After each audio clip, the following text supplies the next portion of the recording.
Welcome to Behavioral Grooves. My name is Kurt Nelson. And I'm Tim Houlihan. Given the strange and turbulent times that we are living through, Kurt and I decided to reach out to some of our favorite behavioral science researchers and practitioners to get their take on the novel coronavirus pandemic that is shaking the world. These special edition episodes will explore a variety of different aspects of the crisis and our response to each of those aspects through a behavioral lens. We know that you may feel overwhelmed by the crisis already. It seems every news story, every social media thread, every phone conversation that we have is focused on some aspect of the pandemic right now.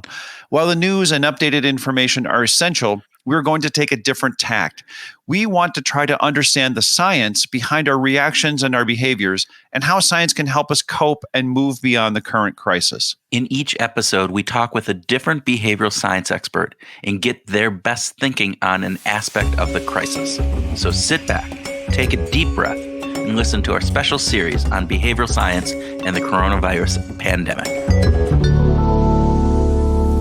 Mariel Beasley is the co-director of the Common Sense Lab at the Center for Advanced Hindsight at Duke University. She works on applications of behavioral research, primarily in the financial services sector and public policy arena. She holds a Master of Public Policy degree from Duke University. Her previous work experience includes a variety of nonprofits and charitable foundations, and we are excited to have her on our show. Mariel, welcome to Behavioral Grooves. Thanks for having me. We are excited to have you. Yes. Can you start just by telling us a little bit about the kind of work the Common Sense Labs does? Sure. So the Common Sense Lab was founded about 4 years ago in partnership with MetLife Foundation and now with support also from BlackRock Social Impact Fund. And we really focus on basically partnering with financial institutions, whether they be nonprofits or banks, credit unions. It's really sort of a broad financial service providers, fintech, to use behavioral science to sort of improve products and services and experiences to help low to moderate income households save more, manage their cash flow, decrease expenses, save for the long term, and when possible, increase earnings. Great. So help us understand the relationship between Common Sense Lab and the Center for Advanced Hindsight. Yeah, it's great. One of these, we see you guys both at Duke. What's the relationship there? Yeah, so we are like a nesting doll. So a little complicated, but so the Common Sense Lab sits within the Center for Advanced Hindsight, which of course sits within the Social Science Research Institute, which sits within Duke University. Which is somewhere in the Carolinas and somewhere in the United States, and it's on the blue planet Earth. And oh my gosh, okay. Everything connects. It's true. It is. Oh, very good. Thank you. That was one of these questions that was just lurking in the back of my brain that I just all right, I got you here. Let's ask. All right. Yeah. But it's really the Common Sense Lab that within the center is what focuses on the vast majority of our applied research in financial decision making, and very much specifically with a focus on low to moderate income households. Yeah. So you've been focused on pro-social work for a long time, but what got you interested in behavioral science? So I have always been a little bit somebody who likes to get into the weeds. I really like details. I like to also kind of play around with things and try to fix things and sort of really scope in narrowly on that. And that's sort of always been sort of an aspect of my personality, for better or worse. And so behavioral science kind of gave a toolkit for how to think about and process that, essentially that concept, that idea of digging into the weeds and trying to figure out, well, what happens if I change this, or what happens if I change that? And then, of course, I am very much from the sort of research side and thinking about measurement and testing and learning. And I think behavioral science also just really helps explain why we see what we're seeing, gives us tools for how to make changes in that, and then also fits into a process of measurement and evaluation to be able to quantifiably understand with the strong use of randomized controlled trials and things like that within that process. Fantastic. So, given the crisis and given that your work with, these financial institutions and looking at low and moderate income households, what are you seeing? What are some of the insights or the not insights, the just the pieces that you're seeing, Observations. that's observations that you're seeing out there of what's going on, and what's some of the research that you're working on around this? Yeah, sure. So I think just one thing off the top is that low to moderate income households are getting hit really hard. And that is something that's interesting because it's not just that they're getting hit hard financially, they're also getting hit hard through health impacts. And so they're really kind of getting the double whammy. And part of this is, financially, I think it's really clear about how they're getting impacted, hit and impacted by that. And it's a lot of the industries that are closed are industries that are populated by a lot of low to moderate income households. So, restaurants, tourism, a lot of those are low wage hourly workers who are essentially now also teetering before and now with reduced hours or without a job at all. So they've been hit extremely hard financially, more than a lot of other sort of segments of the population.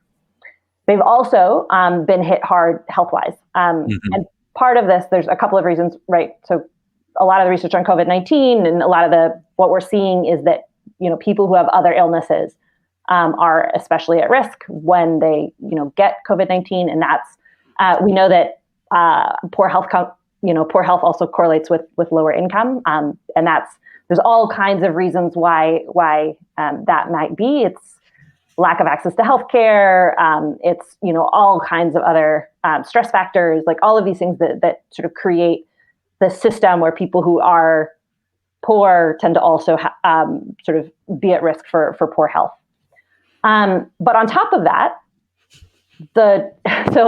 not only are if they get it, they're more likely to fare poorly on it, or they're not only if they get it, are they more likely to actually have severe cases and have more critical cases.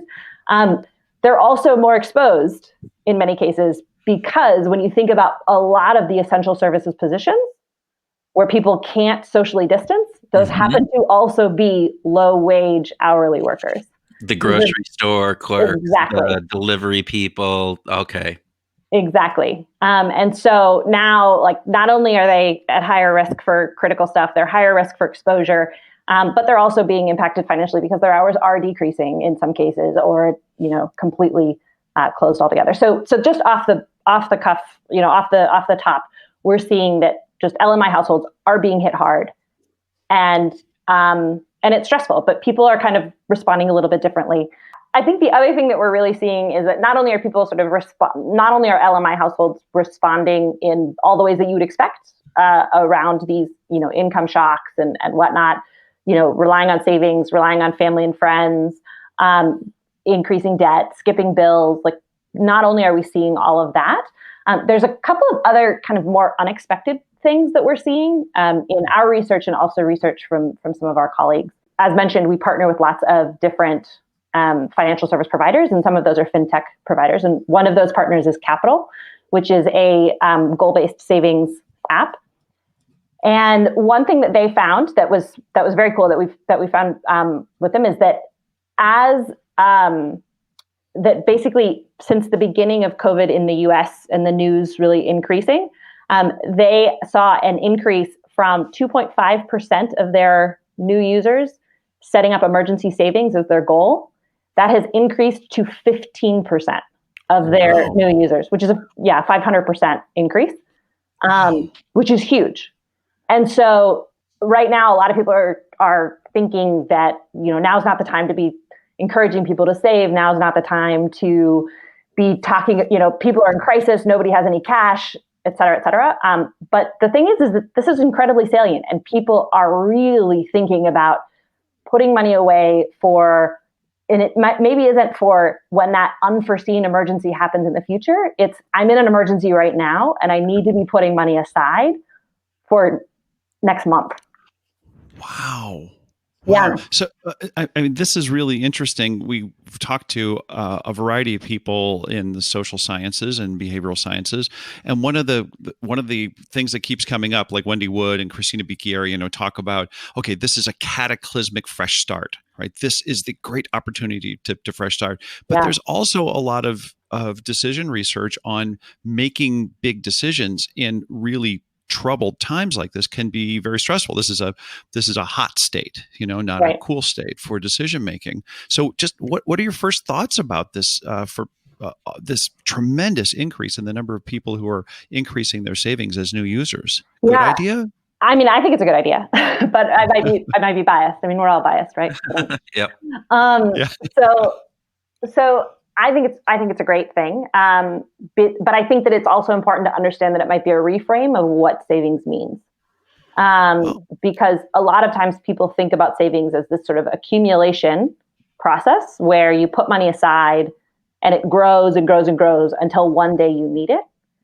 And I think that what we'll see as part of this is really a shift in basically seeing savings as a cash flow management tool.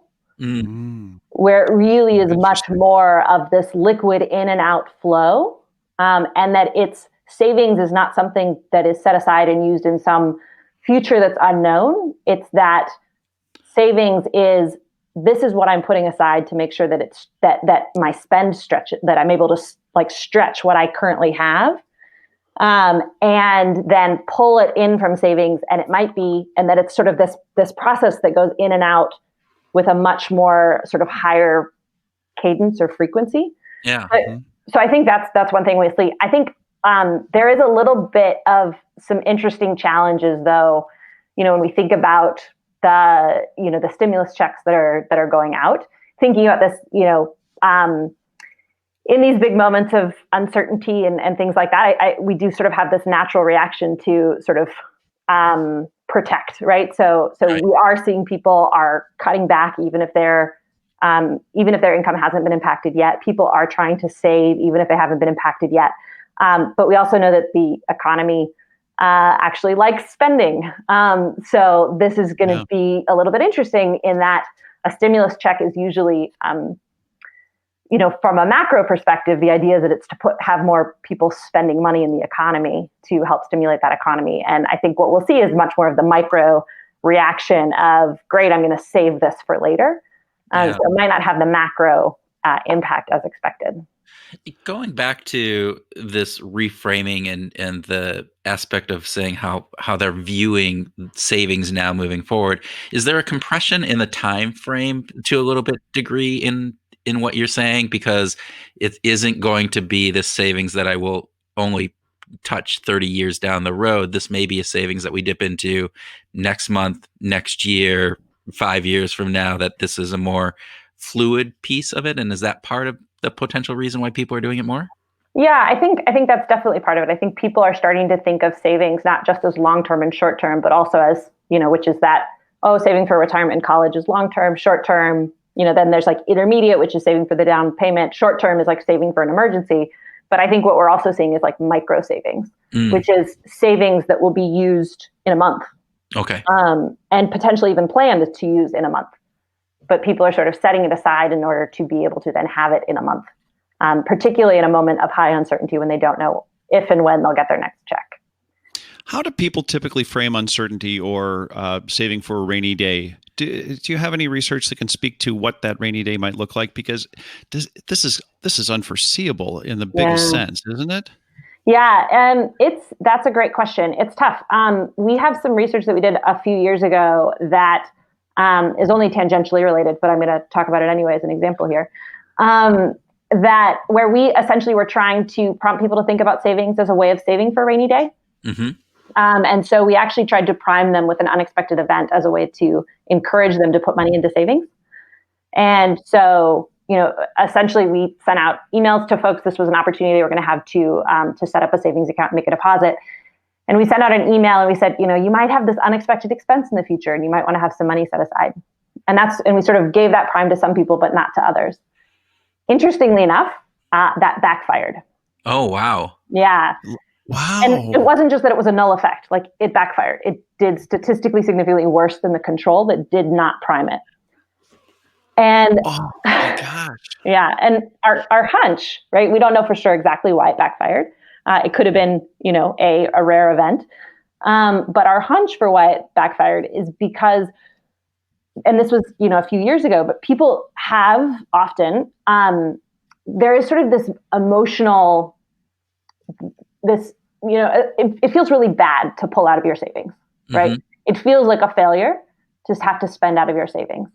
And so because we were actually priming with an expense and basically saying you might have this unexpected expense that will happen.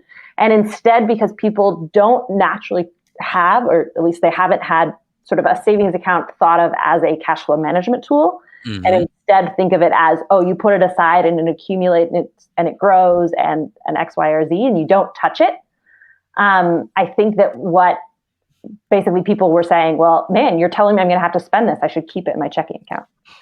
That's our hunch. Wow. We don't, we haven't been able to do further research to validate that, but that's our hunch. So this question about, I think that this, like going through a crisis and people getting used to the feeling of pulling out of their savings, continuing to put in savings when they can, pull out, and sort of that higher level of liquidity is going to help shift that sense of to a true rainy day savings. Because I think even now, the current frame, the way people currently think about rainy day savings is still, you put it aside, you save, it reaches $2,000 or $500 or whatever the rule of thumb is that people are using these days. And that's what your emergency savings is. And there's no real good rules about how you use it and how you refill it. So I think that's going to be a frame shift that will come. Well, and it's interesting when you talk about, people's perception of pulling out of savings as a negative, right? That's something that you don't do. And given the situation that we are in and the widespread impact that this is having, the social norm of that may change, because every, or 30% or 40% or whatever percent of the population that is being impacted by this may have to do that. So hopefully it does reframe things in a more positive perspective for the long-term benefit of everybody as we're moving forward on this. Yep. What other things are you seeing in the way that people are responding to this that are interesting from your perspective? Yeah. So another way that this is actually something that our colleagues at Commonwealth, which is a nonprofit that focuses on like research and innovation in the financial services domain. So we collaborate with them on a number of different projects and a lot of work. And I just had a call with them very recently where they were sharing out some very early findings from some of their work, which they do a lot of interviews and sort of they do sort of repeat interviews with the same population to see, how their financial stability is changing over time. And so they have been interviewing some of these folks before COVID happened, and now they're interviewing them after. And one thing that they check in on is financial stability. Mm-hmm. And it, like in each of these, and how people feel about their financial stability. And something that's been really interesting is that they're seeing this trend that a lot of the folks that they're interviewing, obviously not everybody, and this is interviews, but a lot of the people that they're talking to, they are seeing that folks who are really on the edge before everything went, off the rails. Yeah. People who are really sort of struggling day to day, and basically felt very unstable financially, that now that COVID is happening, they're doing downward comparisons about their financial stability to other people, either that they know or that they hear about in the news, who, so even if their hours have been cut some, if they still have some hours, they're actually feeling more financially stable. Wow. And even if people who haven't had that cut in hours, they're also feeling more. So even, when you asked them 2 months ago, they would have said, "Oh no, I'm feeling very financially unstable." You ask them now, and they're saying, "Yeah, actually, I'm feeling pretty financially stable." But then they're following up with, because I at least have this, and all these other people don't, or oh, my brother lost his job, and so they're doing this social comparison around, financial stability. And what's interesting, though, is that it's a fairly consistent downward social comparison. It's not an upward social comparison. Oh, Which isn't normal. Normally, No. we always compare upward, as opposed. It's why Yeah. pay increases only have a big satisfaction increase for a really little bit, because all of a sudden you're going, oh, but wait, there's that next level up there that I can compare myself. I thought to. I was moving from Sam's Club to Country Club, but it looks like I'm still at Sam's Club. Yeah, exactly. There's some of that great research that's like, if where people would rather be the highest earner at a job, but making less money, than being a lower wage worker at a job but making more money. So it's that sort of social comparison is fascinating. It's just really incredibly fascinating right now, is that so many folks are thinking about the fact of how lucky they are, and that then is making them feel, lucky in a global pandemic is a relative term, right?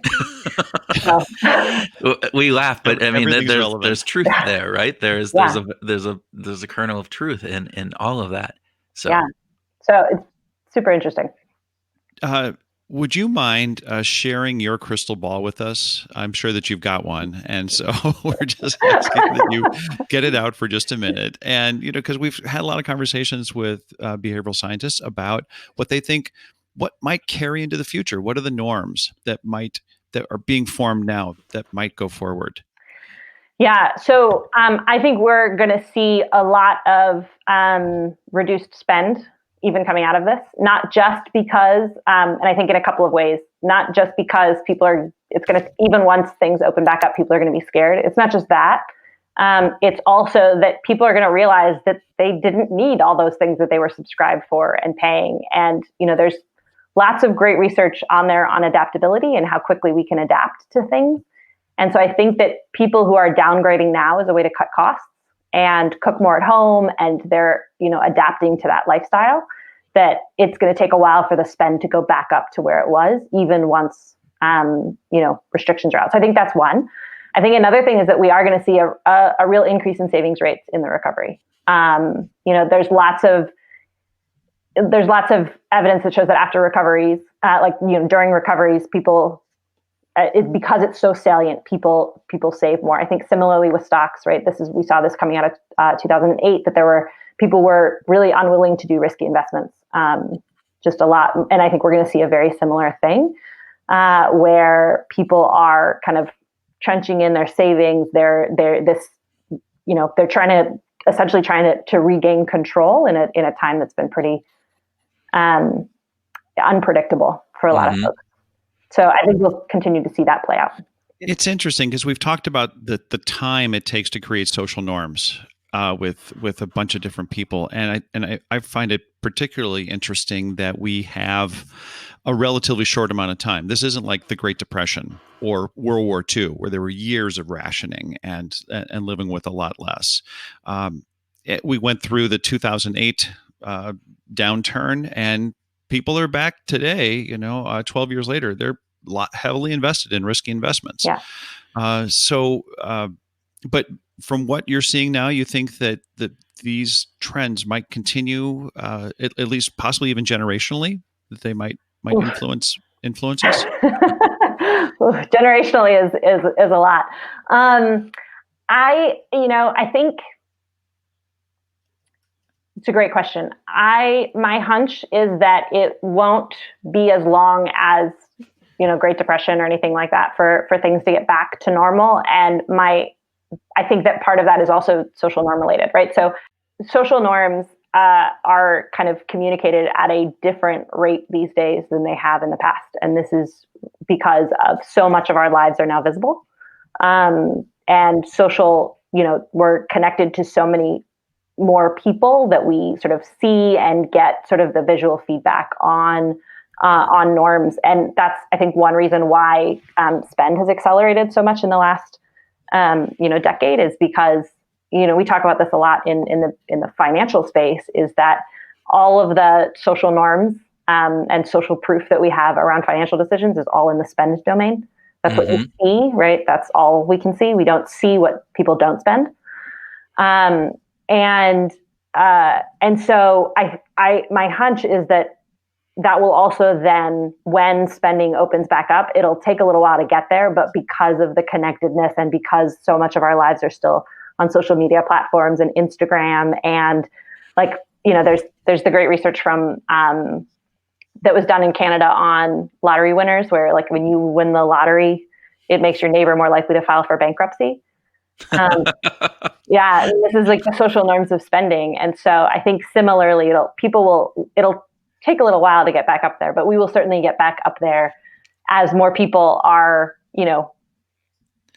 on social media posting the things that they're spending. It'll take us back. So I don't think it'll last as long as some of the other effects, but it will be a while, and people will dig in and people will save, because just, it's saliency and it's availability bias, and it's this concern that like this terrible thing happened. Yeah. And you have groups of people, you have one group of people that is like, man, I'm so glad that I saved up and I feel prepared for this and I feel okay. And there's another group of people that are feeling it and wishing that they had savings and desperately looking for other things. And I think that availability bias is going to continue to play out, that once, as they recover, they are going to be saving more.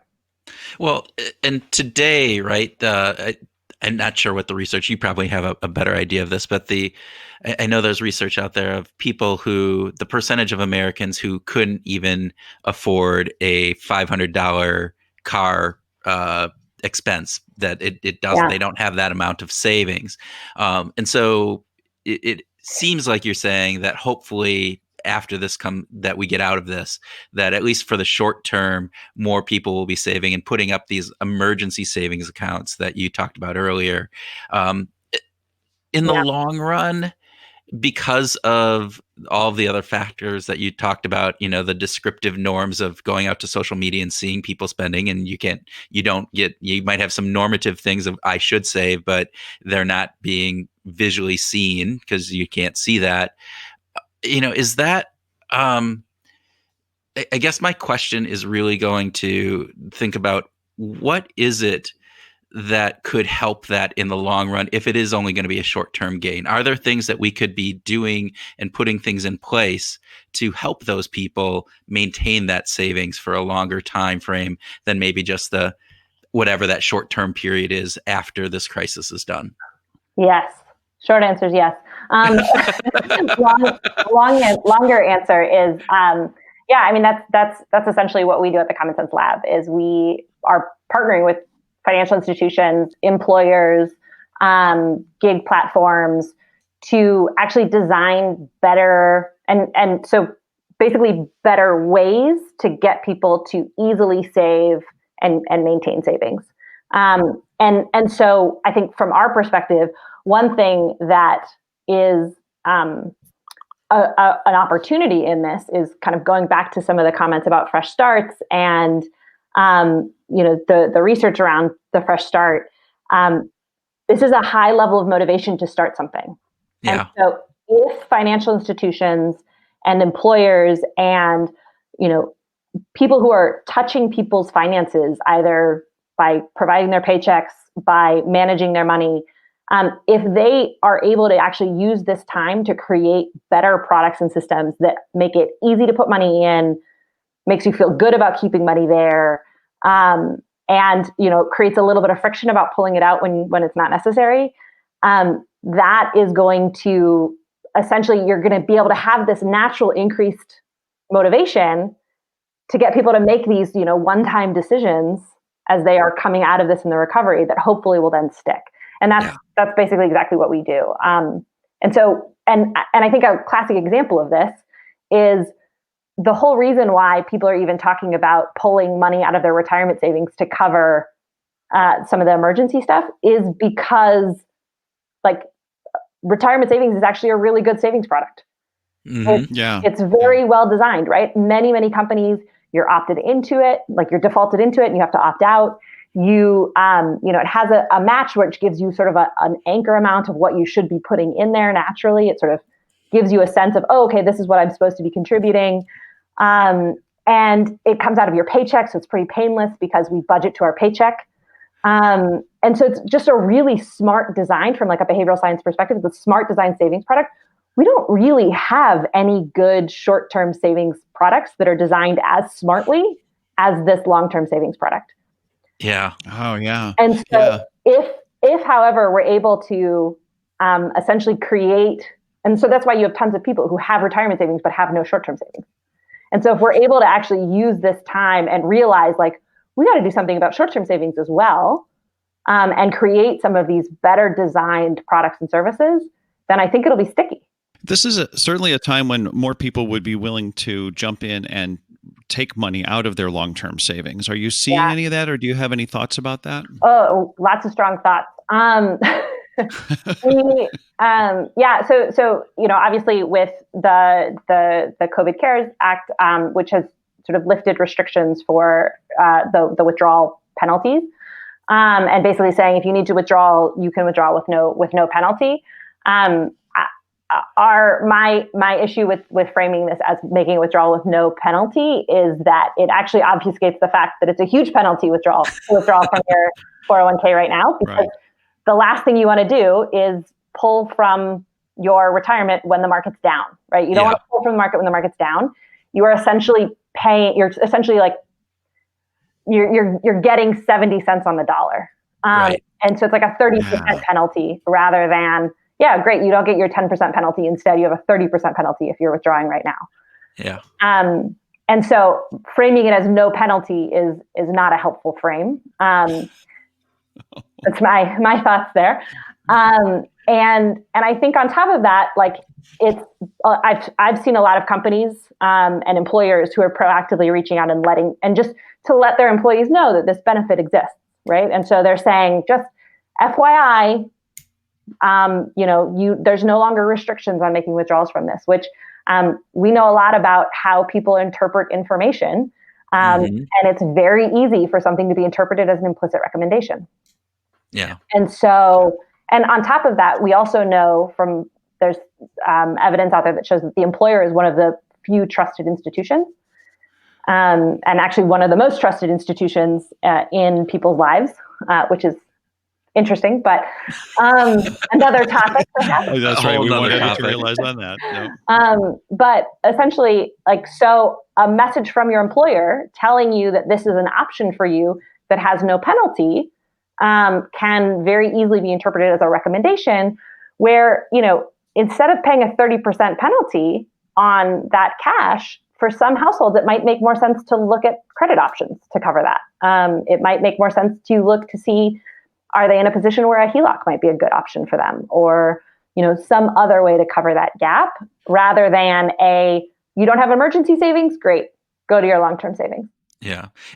And interest rates are at still super low rate right now. So the ability for people, if they can get a loan of some sort of advance, as opposed to pulling out of a stock market long-term investment like your 401k, the financial, the smart thing would be to do that.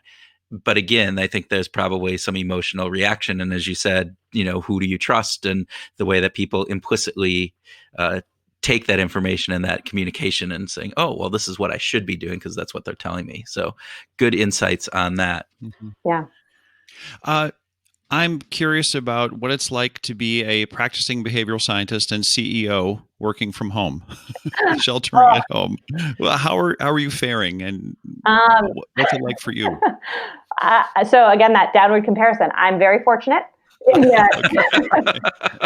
I think it's one of those pieces where, I know the research and stuff that should help me and my team be really productive, which is helpful. So, we are constantly trying to do things to keep people connected, to keep people motivated, to demonstrate trust in our employees and our staff, because, we think that that's important for happiness and productivity. Yeah. Could you talk about that? How are you building trust? How are you helping foster that environment right now? Yeah, great question. And who knows how successful we're being in it, but, so, and it is one of those things where, we try to check in with everybody on the team, and make sure that, everybody's talked to somebody, and that in that week, even just like, we have lots of Zoom calls and partner things, but we sort of go through the entire team every week and make sure that somebody has just talked to them to see just how they're doing. Are they okay? But then also similarly, just sort of reminding people about their autonomy in their own research, and being able to make decisions on their partnerships and projects, and showing that we trust them, and also just allowing for an incredible amount of flexibility where if people are, having a hard time working from home, like, great, let's, brainstorm ways to help them feel better about it. Does it mean that they want to not work from 2 to 4 p.m.? That's fine. We'll find other times that we can sort of think about the work. And also, we're not asking people to report hours. We read these horror stories about companies that are like requiring their employee, and they're like installing spyware and checking to see how long they're on, social media and not doing productive things. And for us, we're trying to demonstrate just that we trust people, we care about them. It's fortunate we're, as part of the center, we are, Dan Ariely is the director of the center, and he's been great about giving little gifts to folks in the lab to sort of personalize their home office space, and just a lot of things to just remind our employees that we care about them, not just because of the work that they do, but because of the people that they are. Yeah. Did you guys have work from home or distance working opportunities before, or is this all brand new? So we've always been sort of a more flexible workplace. Again, fortunate in that with sort of academia and research, it's stuff like you've got a computer, you've got internet. A lot of the stuff you can do from just about anywhere. And I would also say, like, the travel schedules of our team are such that, any given day that you're in the office, maybe half of the people are there anyway. Yeah. But that being said, so people always had sort of the opportunity to work from home sometimes, but we really did encourage people to come into the office, at least sometimes, and because it's so important on that camaraderie and actually building trust to have those face-to-face. So, we make sure that all of our calls are Zoom calls because we think it's important to have the video. And we have lots of partners who do not have that in their company culture to do Zoom calls. And we really leverage social pressure to get them to turn them on. But we found that that's just really helpful. Yeah, there's been some real interesting research, and I'll have to look at it and see if we can get in the show notes about the impact of not only voice, which is again really big in communicating emotions and various different things, but the visual aspect of Zoom. And so I have a couple clients that I work with where it's not they'll do a web X, but they don't turn on the video. And it's really in this time, you go, wait, just turn that video on. I want to see you guys. And I think there's a lot to be said for that. And it is one of those social norms, though, that we used it before, and that's how we did it before. And now it's starting to shift. And I think that will be a bigger shift moving forward as this comes out of it. At least I hope so, because again, the ability to be able to see somebody, see how they're responding, is always an important aspect, I think, in building, as you said, trust, and just even understanding, are they understanding me? Am I coming through? Because if they're looking with that space glare that I get when Tim talks, it's one of those things. I'm sorry, did you say something, Kurt? Yeah, no, I totally agree. And my team, we all also encourage each other to be to actually even be social detractors when there's a norm where the other people on the call don't have their video on. We have been on calls where it's, 2 of us from our team and 8 people from the other team, and we're the only 2 that have our videos on, and we keep our videos on that whole time, and we are really adamant, and we always do. I've been on calls where I'm the only person on that has the video on, and I keep my video on, and Bravo. And we've had a number of times where, after about 5 or 10 minutes, somebody from the other team will turn their video on. And it's like, we're getting there slowly, but we're getting there. That actually happened to me earlier today. So it was one of those calls where I had, and there were two of us that had the videos on, and then, a couple minutes in, somebody else did. And then by the end, it was, everybody almost did. We had some other conversations with people who have talked about the actually getting to know their coworkers a little bit better because of this, because again, we're allowing a little bit more grace in things. And so you're seeing people's houses, you're seeing where they work, but you're also maybe seeing their pets or their kids and various different things. Are you seeing some of that same in your work? Very much. Both with, internally, but also with our partners. Which is a really nice way to build camaraderie. And, I think I was on a call the other day where, two people were like, oh, I have that same headboard. So, maybe sometimes it's getting too personal, but I do think it's really nice. And it does sort of create this, you're getting a peek into somebody's life. Yeah. It's also really interesting though, because I wonder if it as it kind of continues and there's norms and things like that, I do wonder, is it going to exacerbate income inequality? And, where, you might be having, peering into people's houses that you're like, holy cow, that's your house. And, other people, it's maybe a more modest apartment. Well, my wife and I are doing the comparison whenever we're watching the news. It seems like almost every single reporter in the field who is not actually in the field, but in their home or commentator is in front of a bookcase. And Katie and I are totally distracted by what's on their bookcase. And, that's a really nice bookcase. Oh, that's kind of a shabby bookcase. Jeez. We get really judgmental about that stuff. Well, and I do think there's another aspect of this where you've seen some celebrities who are trying to do some good, public service things in here. And there's a backlash because there's, shelter in place. Well, yeah, you sheltering in place. You have a, 10,000 foot mansion with these beautiful views and you can stay there. I'm stuck in a 900 foot apartment, and you can see some of that backlash coming out just from some of those announcements that are going on. So I could see where that may happen, just in, again, looking at differences of people and where they live and how they live and all sorts of things. And going back to the paper that I was talking about, that's Keeping Up with the Joneses. And it's the lottery makes you more likely to, if your neighbor wins the lottery, you're more likely to invest in high risk stocks. You're more likely to file for bankruptcy, all of these things. But one of the reasons is because of increased spend, but it's increased spend on conspicuous goods. So it was only that you were increasing your spend on things that you could see that your neighbor had purchased. And so, which is interesting that now that we're peering into people's houses, it's sort of increasing the visibility of what people spend and buy. I didn't even think about that, but yeah, that new boat or the new car in the driveway. But now we're getting to look inside and going, oh, I like that bookshelf. Yeah, what a great couch. Yeah, that's a cool piece of art. I want something similar. Yeah. Would you be willing to comment as a leader what you think about productivity of your teams right now?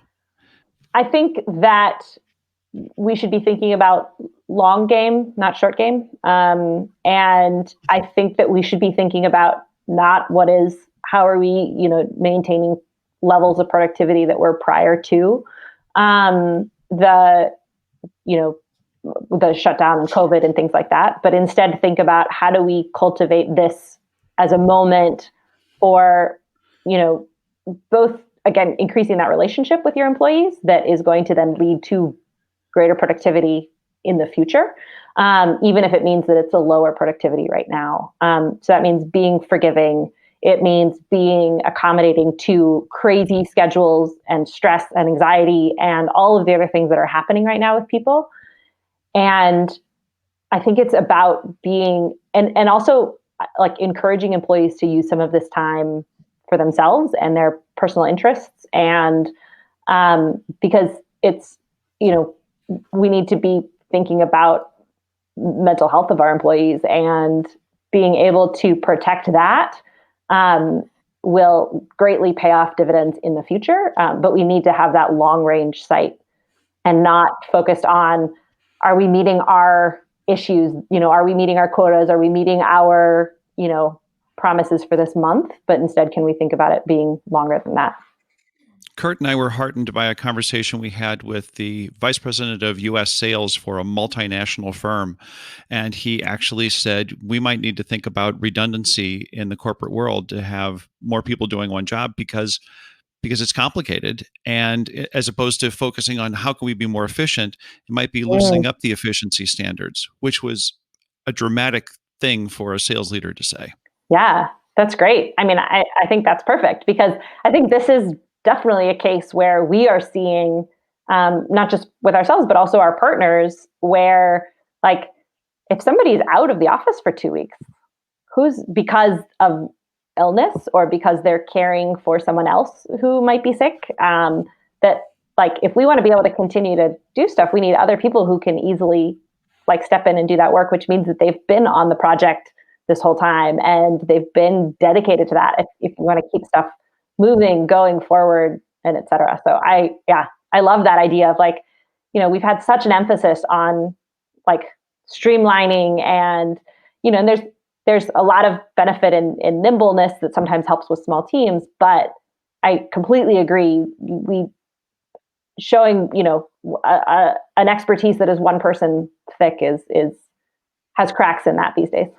Yeah. And again, these unprecedented times kind of show some of those cracks in how we had been thinking about that. You look at just the healthcare system, and again, US having the lowest beds per capita of any of the industrialized world, and because we've been super efficient, and that works great until it doesn't, and then when it doesn't, it really shows. So I think the same thing can be said on a number of these things, and productivity and redundancy within organizations. So it reminds me, just quickly, it reminds me of those, of some of the stuff on like surgery rooms scheduling, where basically hospitals have found that they are more efficient and productive when they actually don't book all of the rooms, when they keep one room that's always vacant. And it is that having that because you'll always have these moments where you need it. And if you don't have it, then it throws off your entire scheduling. And then there's so much more work to go back in and create the new schedules and the adjustments and things like that, that the benefit of, being fully scheduled, actually ended up being more costly and less cost effective than always keeping one room empty. Yeah. Again, some of these if you would think about it, you get it, but they don't make immediate sense of going, well, what do you mean? We should definitely have everything filled up because that's how we earn our money, or different pieces. But then you throw in these contingencies and these other aspects, and you go, oh yeah, now I get it and makes sense. And I think some of that is being shown with the crisis in a number of different areas. Obviously, some of the financial stuff that you guys are working with, but I think in just work life in general across the board. So, yeah. Thank you so much, Mariel. You've been just absolutely terrific. This has been a fabulous conversation, and we're grateful for your time and your insights. Thanks for having me.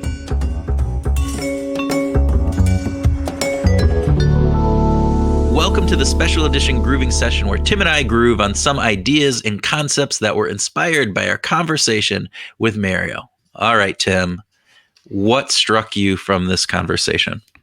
Well, there were several things, and of course, overall, it was a really great conversation. It's always great to talk to really bright people and who really care. And Mariel absolutely fits this category of being really sharp and really thoughtful about the way she goes about life. And I just have to just kind of give her a shout out on that.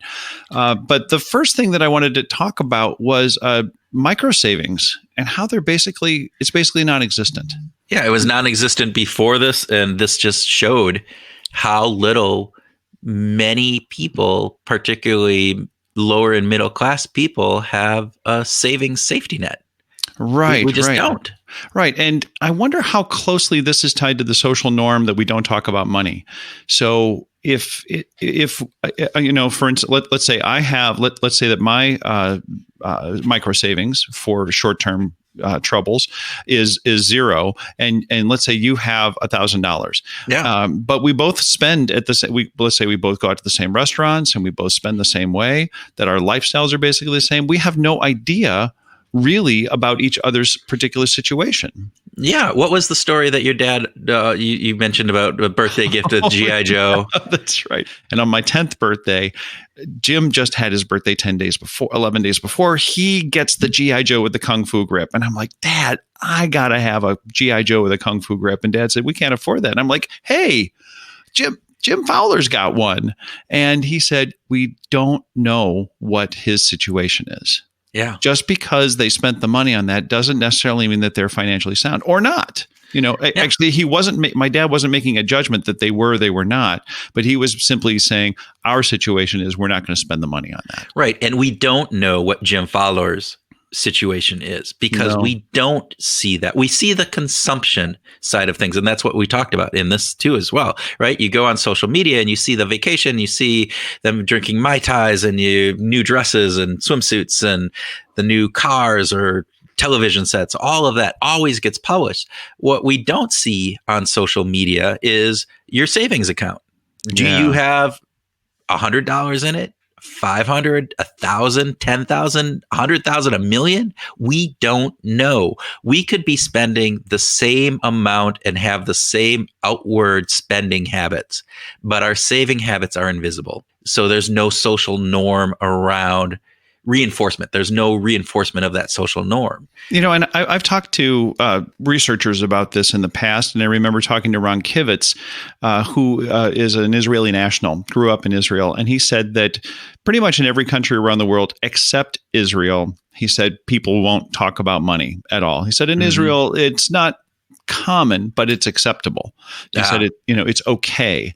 And I wonder if it's possible to change the social norms around this. It doesn't sound like it's a DNA thing. It sounds like it could be culturally dependent. I wonder if we could change our culture to make it more acceptable to talk about, I'm having trouble with keeping my short-term savings up, or man, I reached my short-term savings goals, or my 401k is doing great, or I don't know. And again, maybe some of that can be technology driven, where it's hey, just added contributed to my short-term savings fund again, and a big star comes up, and that gets more and more. And there can be pieces of social media that reinforce some of those saving habits that we have to help people do that.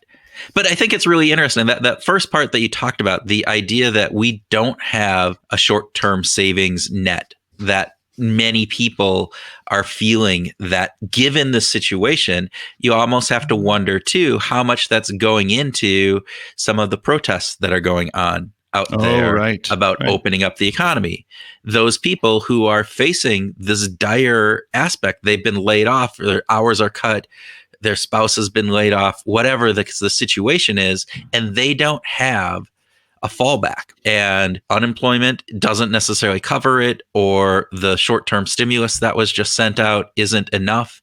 And so they're feeling this heightened anxiety and feeling of being afraid because I don't have anything to fall back on, and I have to pay rent, I have to buy food, and I don't have any money to be able to do that. So we got to open up this economy, because there's another crisis going on that isn't just this health crisis. Which won't necessarily be solved by just putting people back to work. I mean, that's a key part of it, right? But until we change the social norms around what is acceptable and what's reasonable and what is expected of me, what the descriptive norms are, this is what people are doing, they're actually saving. And when we get to that point, that will probably make a better difference. Kurt, what else? What did you want to talk about? What was important to you? I want to talk about a ton of things, of course. We talked about social norms. One of the things that Mariel said was that social norms are complicated.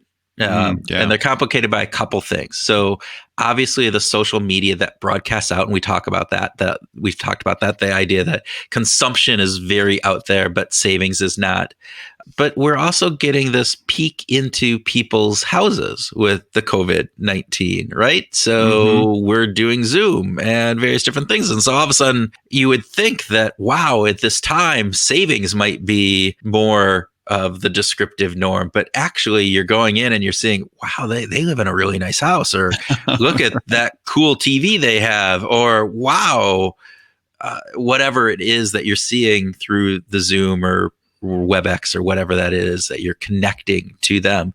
So you're getting another additional social norm highlighting all of these conspicuous consumption things. Oh, right. Or these inconspicuous consumption because it's happening inside the home, right? That used to be inconspicuous because you didn't get invited to their home. So you didn't see that nice painting that they have on the back on various different pieces. Yeah, she was concerned that this might exacerbate income equality or perception. Inequality. And, I'm surprised at how many, first of all, I'm surprised at how many bookcases we see among journalists and reporters and interviews, and everyone that gets interviewed. We always see the big bookcase behind them, like I have behind me. Exactly. Not me. I don't have a bookcase. I don't read. So you just have all the books down by your feet. I know they're open. That's where they are. But I think it's interesting for me. My own observation is the number of bookcases that kind of look the same, like the number of rooms that we're in. There's not a big difference. I'm not seeing, oh my God, that is an amazing bookcase. I'm not having that experience. I'm actually seeing a lot of similarity between people who I would imagine are extremely wealthy and those who are, I don't know, of course, I really don't know what their income is, but people who are not so wealthy who get interviewed. But do you look at the bookcase and see how organized it is and how full it is? Like that's one of the things I've been noticing. I've been noticing these bookcases where books are strewn and they're pushed in and they're on, they're not all upright. They're like laying flat and others are around them and they're all over. And then you see these others that are perfectly set up and they look curated, really nice and different. And then there's some where you're going, wow, they have a lot. And then there's some where there's like a bunch of empty spots on their bookshelves. And you're going, oh, what kind of person is that? So all these inferences that we're making about people based on their bookshelves, or at least maybe I'm making about people based on their bookshelves. And these judgments are happening automatically. We're not having to do anything to say now, we're going to get to see a new bookcase. I guess I should judge it. No, it happens completely automatically. It's totally system one thinking. I'm judging you by the way your bookcase is organized, the kind of books you have on your bookcase, how attractive the books look. Yeah. How attractive. Are you trying to read the titles? I always am looking at there, particularly if it's kind of a little bit boring and I'm looking back behind. I'm trying to gauge, is that thinking fast and slow? Is that what is that? Wow, they've got a lot of Civil War books back there. I wonder. Geez, I would have never guessed that of that 75-year-old woman. Yeah, there you go. Buff. Okay, we got a little bit. We digress. But I want to just say about social norms, the complications. It is, and you talked about this earlier. It is this big dichotomy, this big contrast between what we're doing in social media versus what we used to do in conspicuous consumption, and now we're getting this insight into this inconspicuous consumption that I wonder if it's going to have a leveling effect, or if it's, as Mariel suggested, it might have the effect of exacerbating income inequality. Right. We'll see. So another piece I thought was really interesting is this idea that nimbleness, that efficiency may be overrated, particularly in times of crisis where, wow, it was really good to only have 3 people doing this job before and really working a lot in order to get it done. But now we see, wow, one person goes down and it throws this whole system into chaos because we don't have redundancy and the ability to cover for that lost person. We've seen this and heard this from other people, just the way that business has been run to optimize every last penny. may not be the best way of operating a business, particularly if we think there are going to be these elements that come into play. It may not be a virus, epidemic, pandemic, but there are going to be shocks to the system that maybe that idea of having efficiency for 8-10 years and then failing because we don't have redundancy when that shock comes might not be the best long-term idea that we've had as a capitalistic society. Right. I've worked for companies with international offices. And in one situation, I was looking at the productivity of the American operations versus the European operations versus the Asian operations. And the American operations were the most productive in terms of the dollars invested by the company. There was the greatest output by the American workers, followed closely behind by the Asian workers. But the Europeans were somewhat behind that. And I remember thinking, but they're just as happy. They have higher taxes. Their take home is actually less than that of the American workers. Yet they're plenty happy. They love their jobs. They really are just as passionate about what they do. All of my personal interactions with them were terrific, and they still did great work. And I realized that there could be economic implications to taking jobs and changing things up, right? To saying, well, we used to hire 5 people to do 100% of the work. Now we're going to hire 8 people to do 100% of the work.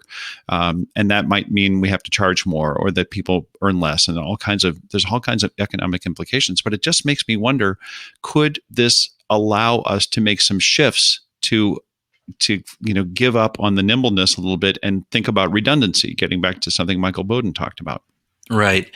You wonder how the American ethos would accept that, because at this point, there's this belief of the freewheeling, capitalistic, greed is good, Gordon Gekko type approach that we have, and it would take a mind shift, a cultural shift in our thinking about that. I think there is part of that that's happening. I think there's pockets that's happening. You see organizations that they're now incorporating as, what is it, socially conscious corporations or whatever it is, where they're not necessarily beholden to the shareholder, but to the stakeholders, which are the community and other pieces of that. And that has taken off in the past few years. So maybe this will help in making that transition come faster.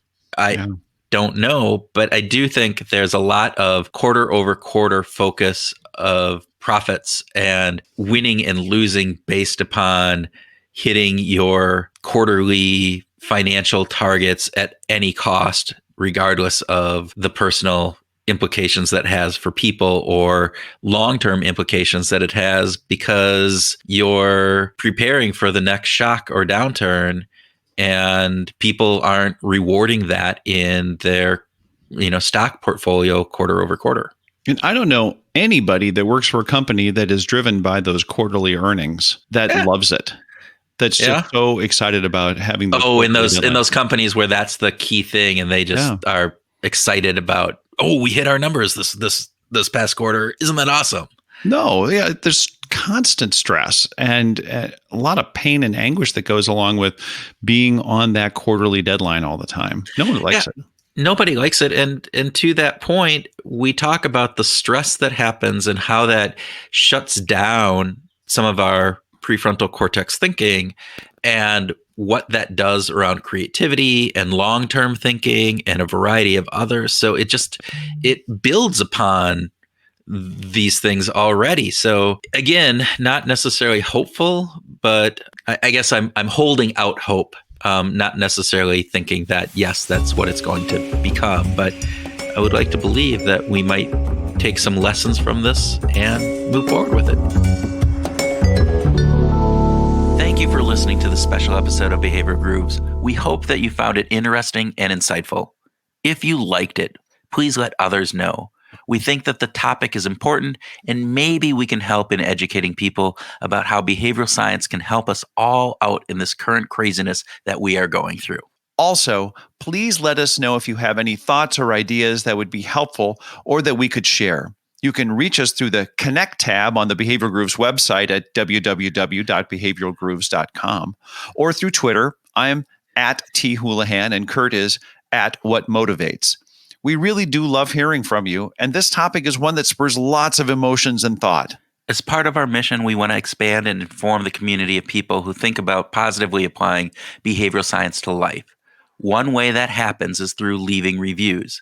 If you think this podcast is beneficial and should grow, we would really appreciate to leave a review on Apple Podcasts or whichever podcast server you use. It only takes a few minutes and goes a long way to boost us in the algorithms that are used to generate search results. Also, please check out the show notes. We are linking to a number of resources, articles, podcasts, newsletters that we vetted to bring good facts and ideas around COVID-19 and the coronavirus, its impact, and ways that we can help slow down the spread. There is a lot of information that's being pushed out to everyone each day, and we are weeding through it to find good stuff so that you don't have to. We truly appreciate you listening. Now go out and wash your hands.